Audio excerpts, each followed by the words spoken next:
Attacking the enemy is still nothing else than ignorance.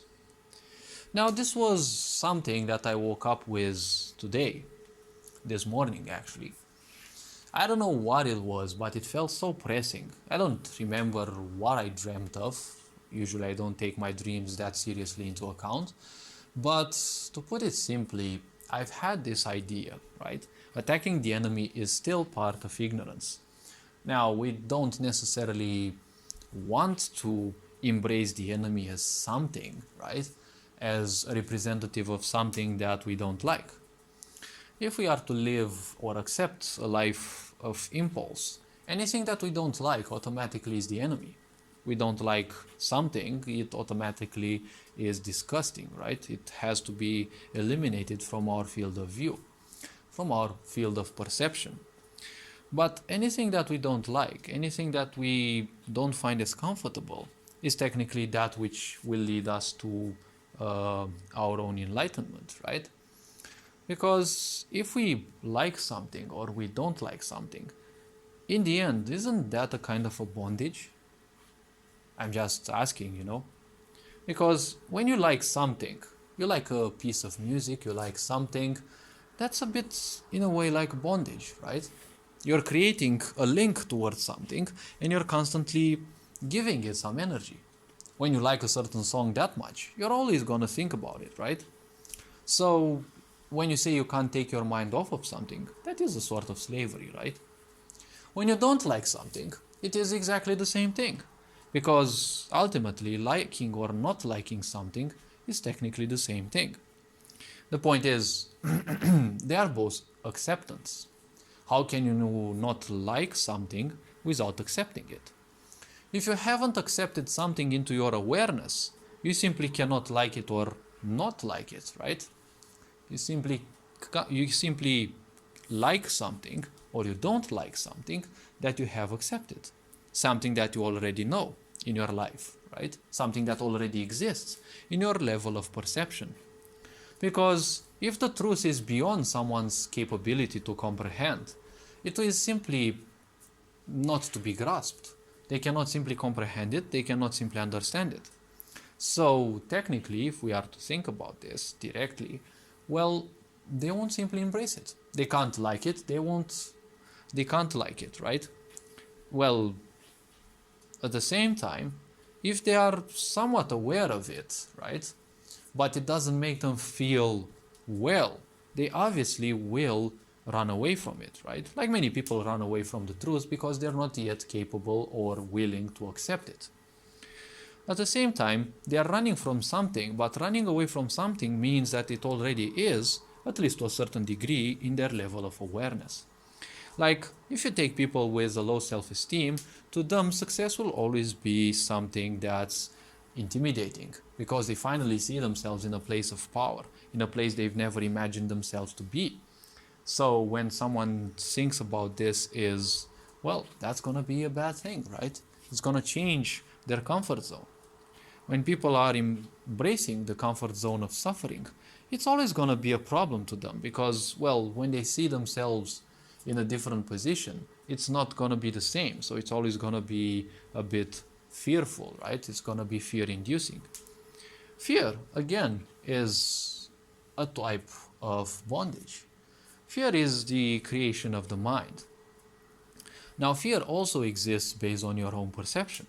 If we are to go into, non-physical fears, as I call them. Now, let's actually call them non-instinctive ones, right? Because the physical body was created, it has a certain instincts, and everything is basically an override of those instincts, right? When people who are possessive, right, they find themselves a boyfriend or a girlfriend, right? When people like this find their, you know, boyfriend or girlfriend, but people who are possessive usually exhibit codependency. When this happens, their codependency is technically the foundation of their survival. Now that they have found someone else to live by, they will link that as part of their survival. So there is always a fear of losing that person because, well, now it has overwritten a natural survival process. This is how I've seen things through my introspection. Probably I'm not using the perfect words, but for someone who doesn't have anything to eat, right? The fear of dying is as important as someone who has what to eat, but they're afraid of losing their spouse because they're codependent, right? So it's more or less an overwriting of the initial impulses. So impulses are important to observe. They speak usually a lot about a certain person because if you use them as introspection points, you can find out more about how you think. Now, how you think is based on what information you have put into your head. And if we are to think logically, everything that we have in our head belongs to an external source. When any one of us came into this world, we didn't have any knowledge about any language, about anything regarding this world. We didn't even know who created us or how we were created. We were just some pure life forms, and well, in time we have assimilated ideas, feelings, emotions, anything, well, from our parents, from our friends, from teachers, well, other people and other sources. Just like when you start a new game, you're technically starting a new life afresh. There is literally no knowledge that you have, or you might have some slight knowledge because you may have read a bit, but the knowledge that you have acquired, again, comes from an external source. Even when we have inspiration guiding us, it's still an external source. It just finds us as, energetically compatible, so it simply tends to us, it comes to us. That is how some people find inspiration, right? And they find inspiration in their own fields. Now, the point about anything that we acquire is we put it into our minds. The mind is like an empty hard drive, and well, the brain is technically what is a part of the mind, because the mind is much broader than the brain, but the brain is part of the physical body. And it is just like with any other animal. It is a tool used to simply create a list of survival, right? The brain is used for survival only because you acquire all the things you need to survive. Animals acquire, experiences, and, their brain simply puts those experiences into a database that they can call later on. It is called cognition and recognition. When you experience something for the first time, it's called cognition because that's when you simply take it in and you observe the situation as it is for the first time. And then recognition is, well, when you recognize something, when you already have that experience or something similar in your database, and then you're creating the necessary connections to simply answer faster in front of that situation, consciously or unconsciously, but the foundation already is. So the idea of this life is, we usually can say that we live in a life of duality, good or bad. Anything that comes through the prism of this physical body, through the awareness of this physical body, is, well, ultimately either going to be enjoyed or not enjoyed. Especially when you are more ignorant, you will tend to simply run away from that which you don't like. But running away from something means that, well, you're technically feeding it more. Just like it is with fears. Fears are false evidences appearing real because that's the power of the mind. It can create something with such a force that you'll most likely instantly believe it. After all, fears are part of our imagination, and imagination works based on what you have acquired. Why do you think people who are stupid usually don't have fears? Because there's not much in their brain, right? They don't have much data that can be processed into a possibility that can happen, right? Isn't that a fear? A possibility, something that may happen, but ultimately doesn't necessarily have to. So, recklessly attacking the so-called enemy is not a good way to go because it just goes to show you're more or less ignorant.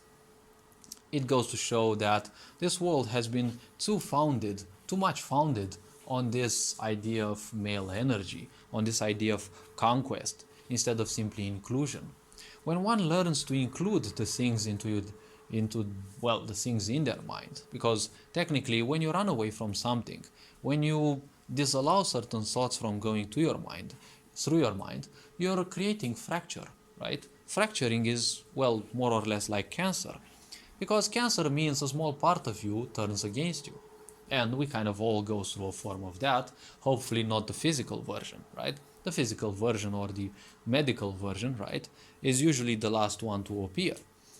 But we also go through mental and psychological and emotional forms of cancer, right? We always fight ourselves. There is always something we disagree with. We don't like this, we don't like that. You know, it's always like something within us is always against us. That is a sort of little cancer, right? A small part of us decides to simply turn against us because we have allowed certain energies that uh, you know, don't suit us, right? We have allowed the idea of confusion to dominate us way too more. Now, confusion is also good in a way because when confusion appears, it means something within you is no longer working as intended. It's no longer the perfect illusion. Now you can finally see beyond it. Because that is basically the prize of, reaching a certain level of awakening. Confusion is technically the prize. Every time you feel confused, rejoice. Because something which wasn't serving you but appeared as if it's perfectly serving you, well, that's no longer functional. So now you're starting to see through it. You're starting to see beyond it. So all this being said, hopefully this video was introspective enough. You are appreciated. Well, take care of yourselves, enjoy life, and stay awesome. Pharyngene Board signing out.